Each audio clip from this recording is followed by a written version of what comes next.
Halo, selamat datang para pencari makna. Hari ini kita akan ngebongkar topeng dari gaya hidup yang sebenarnya dianggap sebagai sukses. Bayangkan, setiap kali lu mamerin tas yang seharga motor atau mungkin ya maksain liburan dengan pay letter atau kartu kredit dan sebagainya. Lu sadar gak sih kalau lu itu sedang benar ngejual potongan masa depan lu. Yes, welcome to my podcast.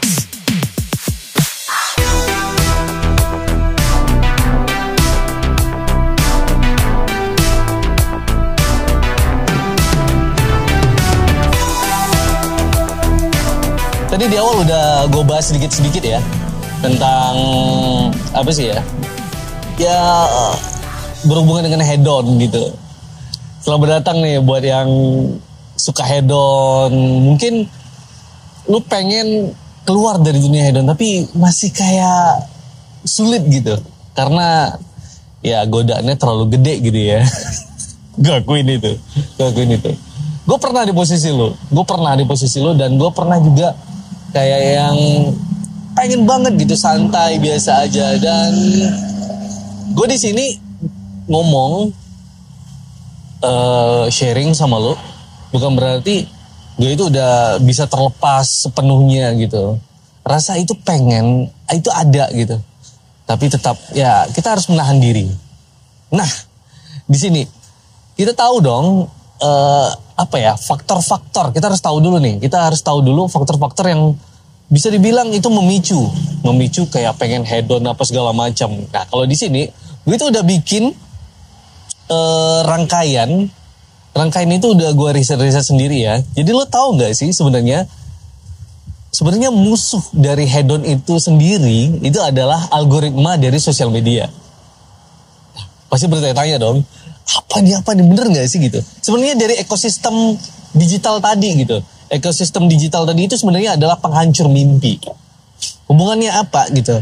Coba lo bayangin ya. Itu algoritma sosial media ya. Ini yang awal banget nih. Algoritma sosial media itu nampilin secara nggak langsung nampilin ke depan lo di hadapan handphone lo sendiri gitu ya. Itu orang dengan pencapaiannya ya bisa dibilang sih kayak sukses semua, berhasil semua. Padahal itu rata-rata fake gitu. Itu rata-rata fake. Mau percaya mau enggak ya, lo bisa lihat sendiri gitu. Karena algoritma sosial media itu menciptakan ketidakpuasan konstan gitu. Jadi setiap kali lu ngebuka Instagram, terus TikTok, terus apalagi YouTube, jadi lu itu disuguhkan dengan kehidupan orang yang sempurna. Ayo, pasti dong. Jadi enak ya, kayak Sinai ya gitu. Kayak gini gitu. Kepikir. Ayo, mulai sekarang tuh mungkin langkah yang terbaik agak kurangin ya sosial media ya. Atau mungkin bukan kurangi sosial media, mungkin lebih bijak menggunakan sosial media. Itu benar. Salah satunya mungkin ya, kalau di sosial media yang kita temuin itu kayak mobil mewah, terus travel dengan barang eksotis, terus juga barang-barang branded gitu. Itu udah pasti cuy, itu udah pasti. Terus apa lagi? Ya industri kredit nih. Industri kredit ini ya bisa dibilang kayak pinjaman online. Itu yang mempermudah kayak lo mau cicil sesuatu itu gampang banget. Kalau dulu ya gue inget banget, itu dulu gue pengen nyicil apa gitu ya. Gue pakai ini deh, apa sih brandnya namanya apa gitu. Susah banget tau gak sih? Susah banget. Itu nyokap udah ngasih tahu kayak lu jangan nyicil deh, lebih baik udah tabung aja gitu. Gue inget banget zaman itu.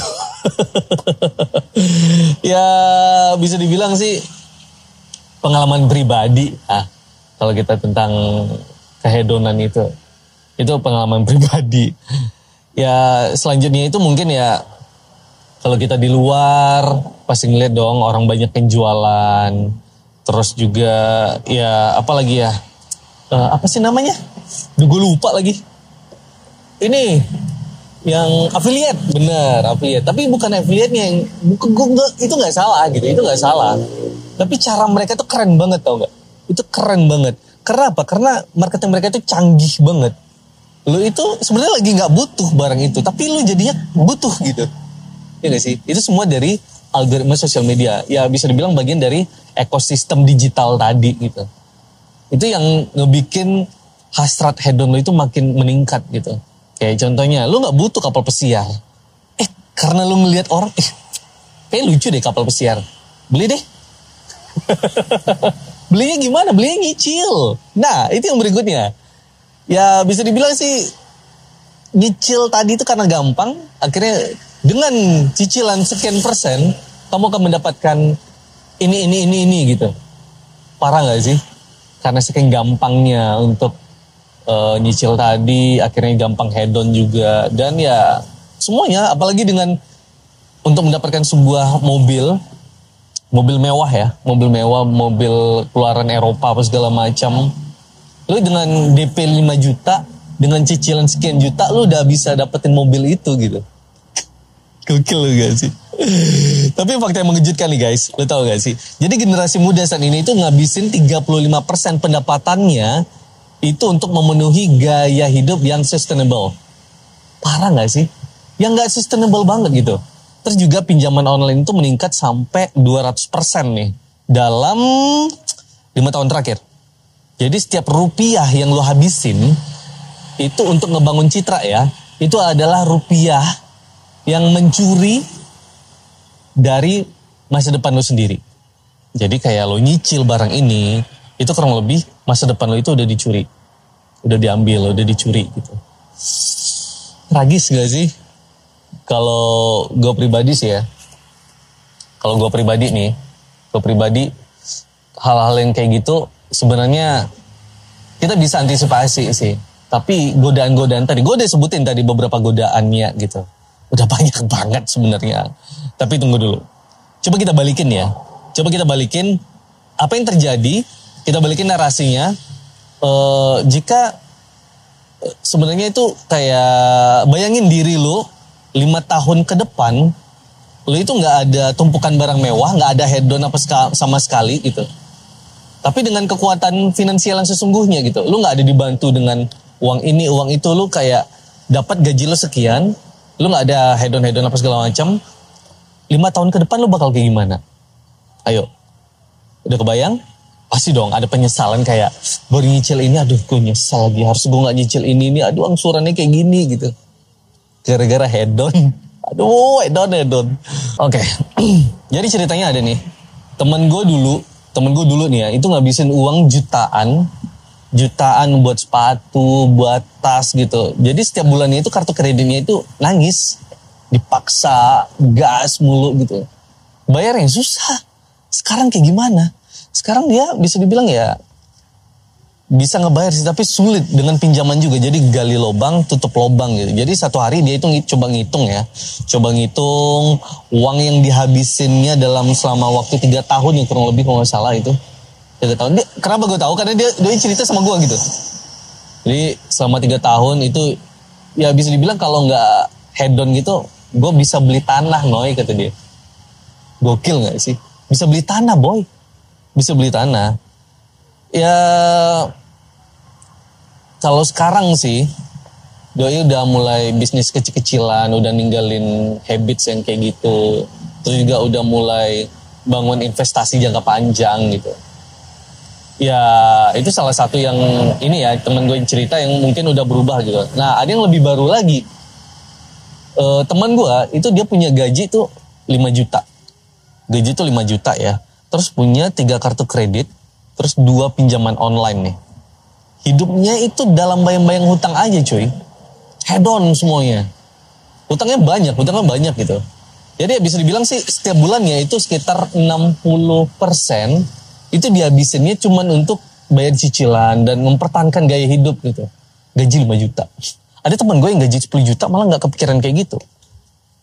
Malah gak kepikiran. Tragis ya. Tragis banget. Kalau perjalanan gue sendiri, gue ngalamin hal yang kayak gitu dulu ya, dulu itu sempat gue ngalamin kayak gitu semenjak gue udah berkeluarga.